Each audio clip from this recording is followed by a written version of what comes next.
David the Bruce, Visual Hollywood, where we take a femme-centric point of view of what's coming out of Hollywood.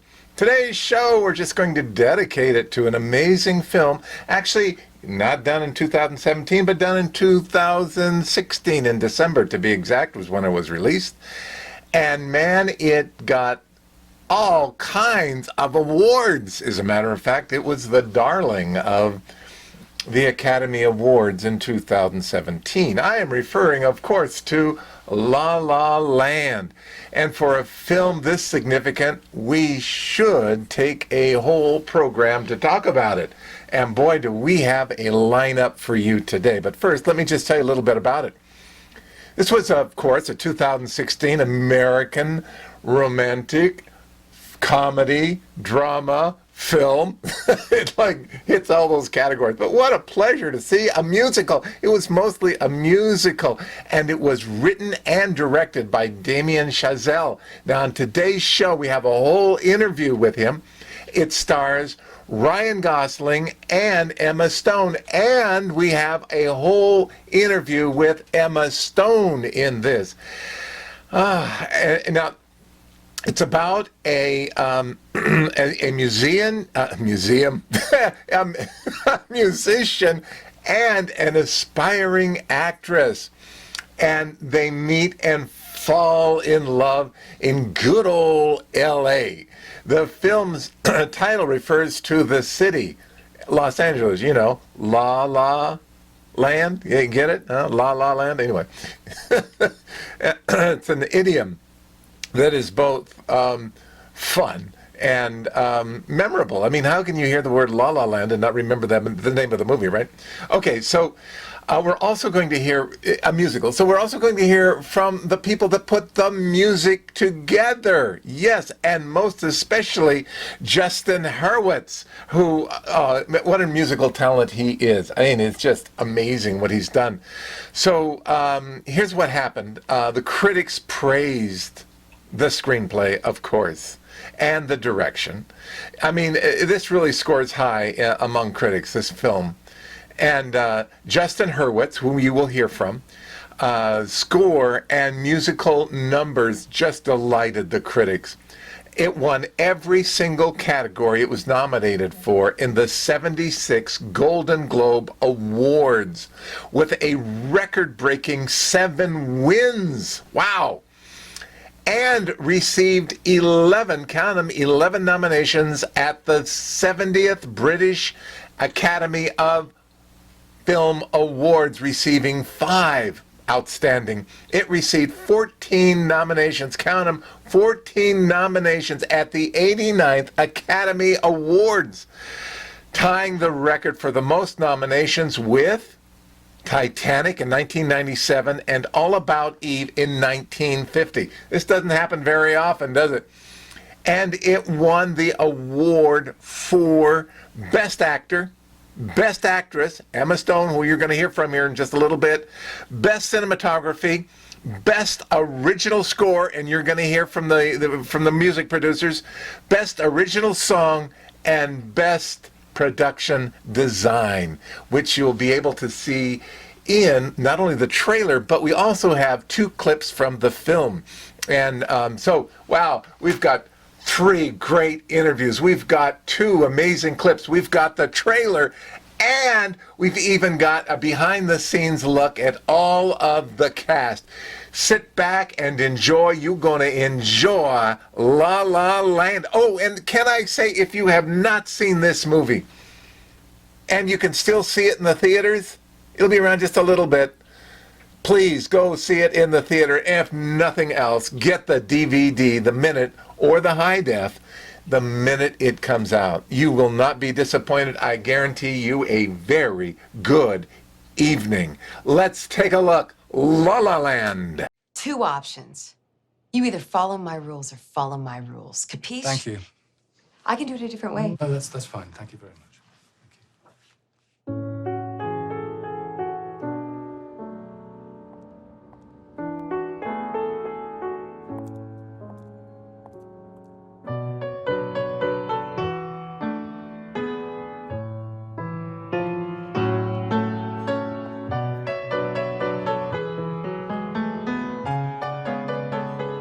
fired. It's Christmas. Yeah, I see the decorations. Good luck in the new year.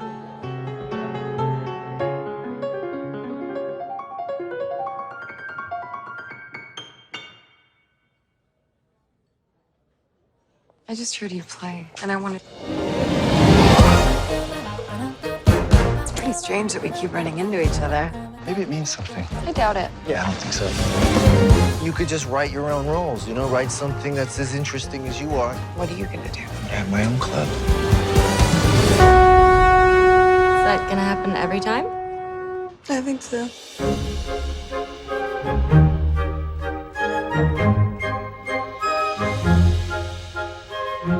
How are you going to be a revolutionary if you're such a traditionalist? You're holding on to the past, but jazz is about the future.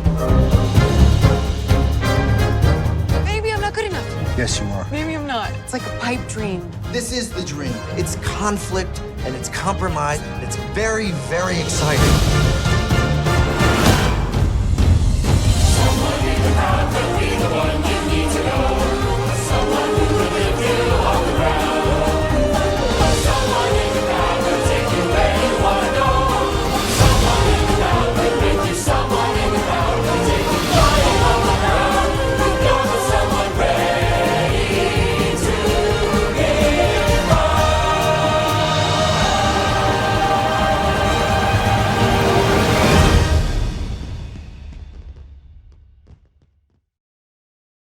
Hi, Emma, and congratulations on the movie. Thank you. Did it live up to your expectations?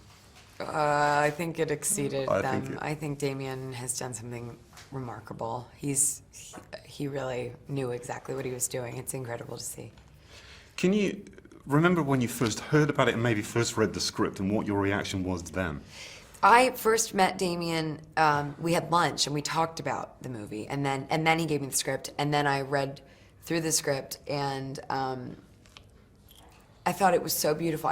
I wept at the ending. I mean, the way I really wish, and I was telling him this last night, when people watch the ending, they feel all of those alternate, reality feelings. Yeah. But I wish they could see the stage directions that he wrote, because it says something like, it's a love more perfect than true love could ever be.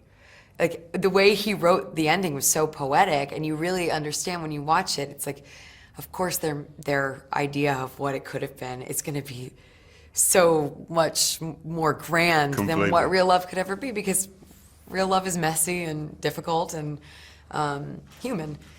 And so, yeah, I really wish people could read the script alongside watching the movie. But I did have some moments of like, okay, so we're in this part, we fly off into the sky. Yeah, and then exactly. And then also my audition, Mia's audition, it literally in the script said something like, Nia sings, she is astonishing. And that was all the description was. And I was like, so what would you want me to do in this part? Right. What are you expecting here of astonishing?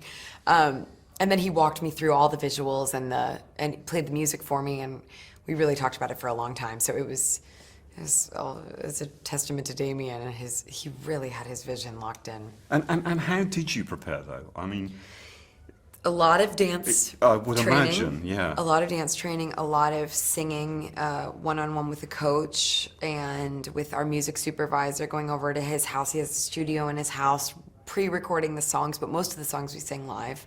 I was going to ask you about that, yeah. Yeah, and watching those great old musicals, and Like, which ones would you have watched? well, we watched Singing in the Rain was the first one that I really, like a month before rehearsal started, I watched that again, and it really was just so inspirational to watch that. And you also realize that most of those dance numbers are shot in one take, and how hard they were working. And I was like, all right, listen, buddy, it's gonna be hard work, but come on, look at what they were doing. I mean, it's just like Donald O'Connor doing Make 'Em Laugh. Enough, stop complaining. Yeah. So it really was so exciting to go in with that kind of stuff. And then watching like That's Entertainment and all those great musical numbers and Top Hat and Fred and Ginger, and it was, yeah. And I guess you would get together with Ryan in a dance studio and work Yeah. out the routines. Almost and things. daily. Almost daily. Yeah, with the choreographer, Mandy Moore, and I think it was about 2.5 months of rehearsal, and we sort of had these stations on this big like production office lot, and there was like the dance room with Christmas lights strung up, and then there was the singing room, and then there was Ryan's piano room where he did his piano lessons. So, and the wardrobe, it was all kind of in one place. So do you like all that when it requires that kind of physical preparation? Do you like doing that? I honestly realized that that's my favorite. If you get to have months to work on something and really rehearse something, it's like theater. I mean, you really get to bond with everybody you're working with. You feel so, you feel such a team effort that it really makes it such a more joyous experience because you've put so much, you know, it makes it scarier because you're like, okay, we spent 6 months of our lives giving it our all, and who knows what's going to happen in the end. But it doesn't really matter. It's honestly the journey of making it is, I've really realized that that's it. That's where it's at. Completely. I guess you have to relate to each character you play in some way. Yeah. But I wondered whether with Mia, because I mean the obvious things, you know, she is a struggling actress. Right. You've had your time, you know, Yeah.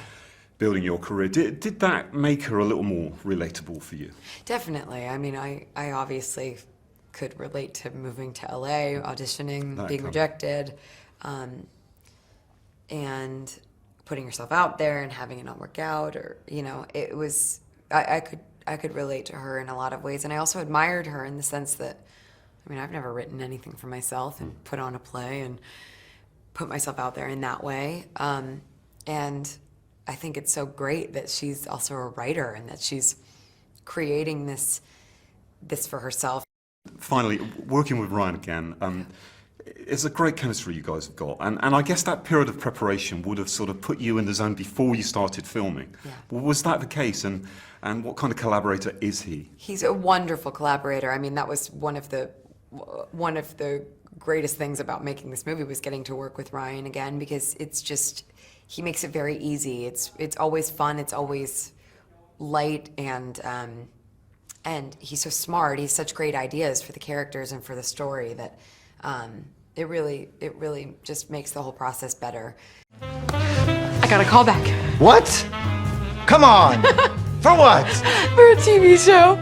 The one that I was telling you about earlier. The Dangerous Minds meets the OC? Yeah. Congratulations. That's really incredible. exciting. I feel like I said negative stuff about it before. What? It's like Rebel Without a Cause, sort of. I got the bullets. Yes. You've never seen it? I've never seen it. Oh my. You know it's playing at the Rialto. Really? Yes. You should go. I mean, I can take you. Okay. You know, for research. For research? Yeah. Yeah. Okay. Monday night, 10 o'clock. Yeah, great. Okay. For research.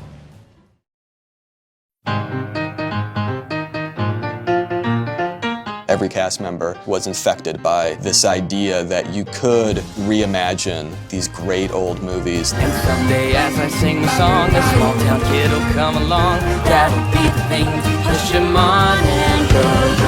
What is that? There's a script? You better give us all roles! When we were casting up the movie, part of the appeal to me was that you know Ryan and Emma, they're going to be a couple. You can see them and imagine them together. It was like Fred and Ginger or Bogart and Bacall, a classic Hollywood screen couple. You have two actors who have an on-screen chemistry that I think is one for the ages. The idea of this really modern story of two struggling artists and dreamers became something really exciting very quickly. It was a secret wish of mine to make a film in the style of musicals from the 30s and 40s. In my musical theater days, we talked about people who were a true triple threat. Emma and Ryan have that rare combination of great singer, great dancer, great actor. Thanks for having me back. You're welcome. I play the manager of this interesting supper club. We both got a little bit of a kick out of casting him as a jazz-hating, bitter owner who keeps trying to dissuade his pianist from playing anything other than Jingle Bells. You're fired. It's Christmas. Yeah, I see the decorations. Good luck in the new year. I play Ryan Gosling's older sister. I have someone I want you to meet. I don't want to meet anyone. There's a lot of love, there's a lot of friction. Why do you say romantic like it's a dirty word? Unpaid bills are not romantic. Call her. What was your Bogart's name? Is it Greg? Yeah. Greg is smart, funny, he has money, so you could like take her out to nice dinners, but doesn't have the toolkit to be able to be there for her. Keith is looking for a keyboard player in his new band, and he sees his old friend, Sebastian. We really wanted to cast somebody out of the music world for that Keith role, and John came along. Ryan and John joked that it was all part of my master plan to cast John Legend, but deprive him of his normal instrument and give that one to Ryan. I had to learn playing guitar for the film and just trying to make sure I felt confident and comfortable. And mine wasn't as high pressure because, you know, the film wasn't about me being a guitarist, but it's about Sebastian as a pianist. Ryan was very game to take on what was an insane challenge. We were not going to chop up, we were going to film in long takes, proving that it was in fact him playing piano.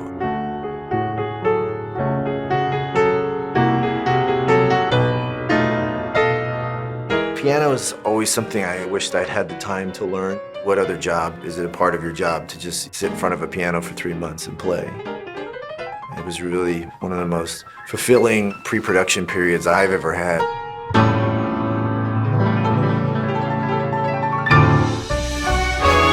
The training of Ryan and Emma was a whole nother beast, you know, because it's not only are you choreographing a film, you're going to train the main actors how to dance. We did lots of preparation with Mandy Moore, learning to tap dance and learn jazz and ballroom.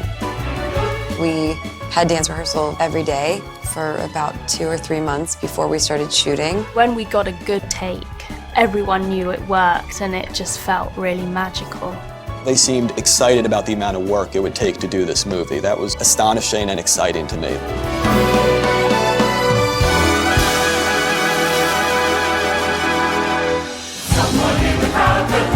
It's been really fun doing this, and it's been a great first experience as an actor. Just getting to play music every day and dance every day was a real once-in-a-lifetime opportunity. Living in a musical world where when you're filled with joy, you can spin down the street or burst into song. I loved that. Damien, congratulations on the film. Thank you. You must be delighted with the reaction that it's received here in Venice. I am. I'm beyond thankful. I guess it's a vindication of how long has this been with you, this project? This one has been a while. It's the longest I've ever worked on something, you know, before kind of taking it out to the world. 6 years ago is when I wrote the script, but even years before then, myself and Justin Hurwitz, the composer, we were college roommates. We were talking about doing a musical like this together, and we made a few kind of smaller movies to sort of help us lead up to this. So it's been this project that's kind of existed in both of our heads for a really long time, so it feels so nice to like get it out to the world Absolutely. now. Where did it come from initially? Where does that, I guess it comes from your love of musicals, but where did the idea start and how did you discuss it with Justin? Well, with Justin specifically, it was, you know, I'd actually just kind of fallen in love with musicals specifically around when I started college.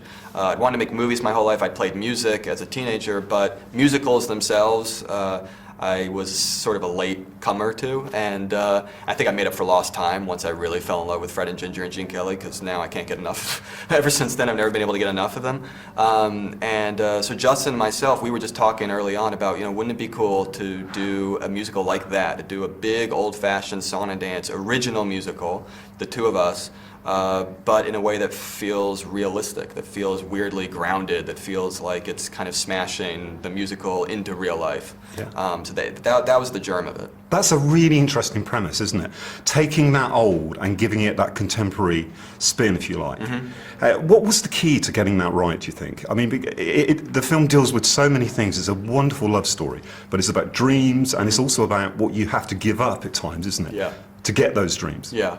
I mean, I think those subjects are universal and hopefully timeless. So you know, to me, it was all about trying to just hone in on the emotions, because the emotions are what I think helps hook you into, you know, helps a movie feel like it could be for any moment, you know. And I think there's something very inspiring about the older musicals in the simplicity of their approach, the kind of purity of the idea that you break in a song when you're too emotional to do anything else, and that every musical number is justified, and that, you know, when Gene Kelly starts to dance, it's because he can't express an emotion any other way.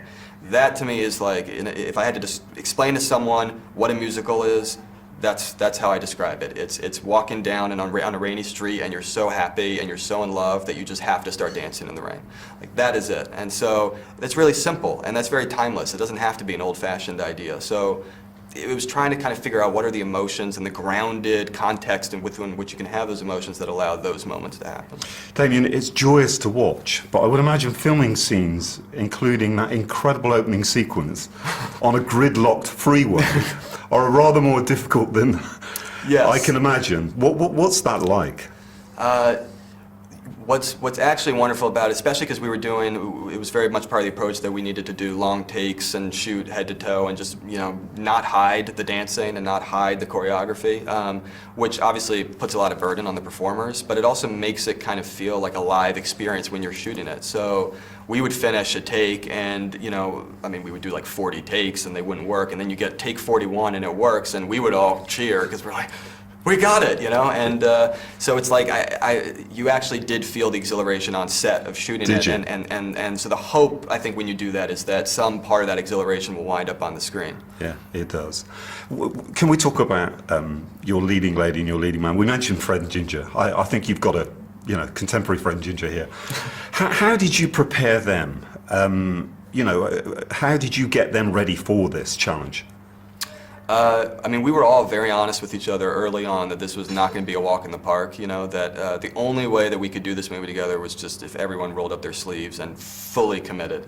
That's what's great about Ryan and Emma, is that they're incredibly gifted performers, but they're also workaholics, and they just went all out, in any kind of form of training, in burrowing into their characters. Ryan learned piano. He didn't know how to play piano really much before the movie. He learned. That's all him, isn't it, when we see that piano? What you see is entirely him, yeah. You're not always hearing him, but you're seeing, there was no piano double on set. So there were a lot of disciplines they had to kind of master for this, and yet the most important thing always was authenticity and emotion, was just trying to make sure that it was never just about technical, like hitting the right steps. It had to always be about expressing the emotion, and I think that's ultimately why I'm the most thankful to have actors of their caliber in the movie. The fact that they can tell a whole love story with their faces without any dialogue while they're dancing, that to me is what's special and what makes a musical work or not work. It's much more important, I think, than the technical razzle-dazzle. Completely. I remember at the time of Whiplash, when we spoke, you said that was a personal film, at least in some regards. Is this one a personal film, and if so, in what way? Very much so. I think similar to Whiplash, it's how do you balance life and art, and so as an artist, as a very focused artist, I've had a hard time sometimes balancing those two things, but certainly it's a much more hopeful look than Whiplash, I would say. But maybe I'm in a more hopeful place. Completely. Congratulations, Dan. Thank you. Thank you.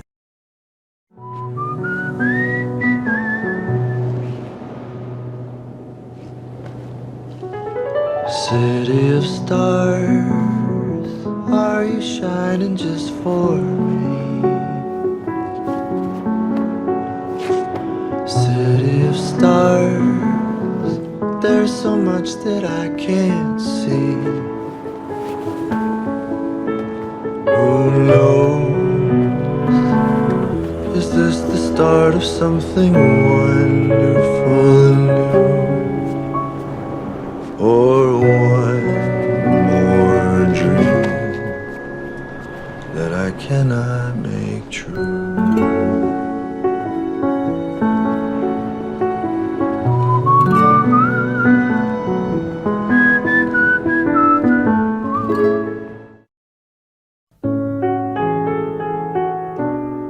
Justin and I, very early on, started talking about what it would be like to make a musical together. He wrote the music for LaLaLand, he wrote the music for Whiplash, and he'll write the music for anything I ever do. The first music I composed for the movie was actually the theme of the movie. I wanted material that could unfold on a larger scale and throughout the entire movie. We knew there was something kind of unique and magical about it, and it's virtually never changed a note. We knew that that was the rock and the core of the film musically. I practiced some of those piano pieces 4 hours a day for 3 months. I should never want to hear them again, but I'm still moved by them. This one piece of music unites them, and I just loved the idea of introducing the musical theme of the movie that way. I just heard you play, and I wanted... Orchestration is my favorite part of the process, finding those colors using the orchestra, whether I was making it melancholy or playful. Justin wrote such beautiful music, and it's something that people are always going to talk about and remember. Justin is a musical voice that draws upon history, but comes out in its own language. Justin and I had always kind of imagined that this would be like a 90-piece orchestra, recorded the old-fashioned way, all together in one room.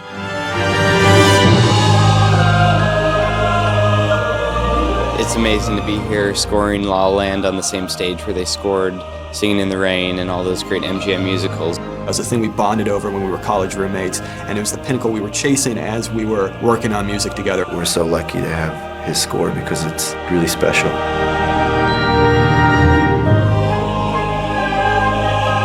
It's about passion for art and passion for love, and ultimately the passion with which we wanted to approach the movie, with which we wrote it, with which we composed the music for it, and with which we intended to put it on screen.